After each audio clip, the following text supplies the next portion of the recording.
Russian Federation, and now give the floor to the representative of China.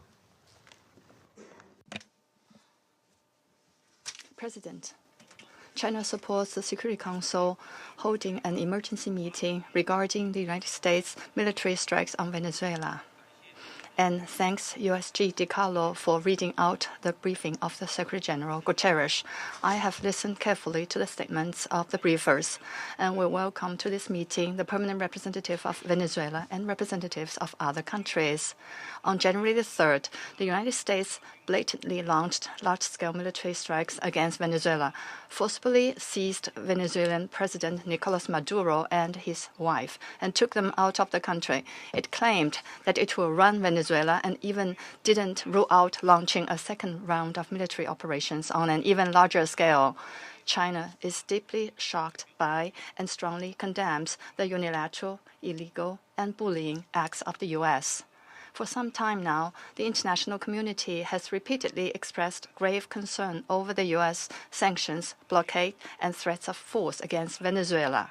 The Council convened 2 emergency meetings, during which Secretary General Guterres, many Council members, and countries in the region and beyond unanimously called for abiding by the UN Charter and the international law, maintaining calm and restraint, resolving disputes peacefully, de-escalating tensions, and safeguarding regional stability. However, as a permanent member of the Council, the U.S. has disregarded the grave concerns of the international community, wantonly trampled upon Venezuela's sovereignty, security, and legitimate rights and interests, and seriously violated the principles of sovereign equality, non-interference in internal affairs, peaceful settlement of international disputes, and the prohibition of the use of force in international relations. These principles constitute the fundamental tenets of the UN Charter and form the cornerstone of maintaining international peace and security.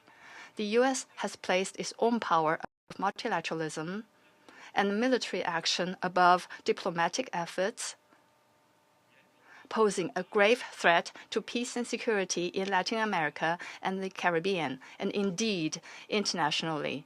China firmly opposes this, and the international community has also expressed widespread grave concern and strong condemnation. We urge the U.S. to heed the overwhelming voice of the international community, abide by international law and the purposes and principles of the UN Charter, cease infringing upon the sovereignty and security of other countries, stop toppling the government of Venezuela, and return to the path of political solutions through dialogue and negotiations. We call on the U.S. to ensure the personal safety of President Maduro and his wife and to release them at once.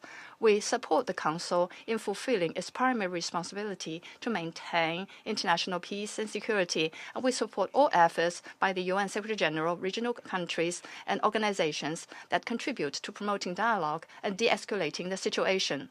President, the lessons of history are a stark warning. Military means are not the solution to problems, and the indiscriminate use of force will only lead to greater crisis.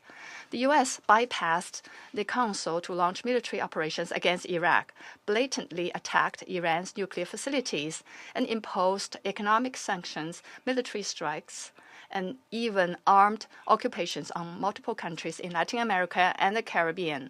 These actions have caused persistent conflict, instability, and immense suffering for the ordinary people.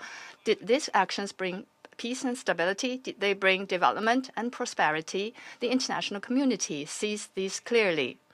Venezuela is an independent sovereign state with every right to defend its sovereignty and national dignity. Countries in Latin America and the Caribbean are important forces in maintaining world peace and stability and promoting global development and prosperity, and they have every right to independently choose their development paths and partners. No country can act as the world's police, nor can any state presume to be the international judge.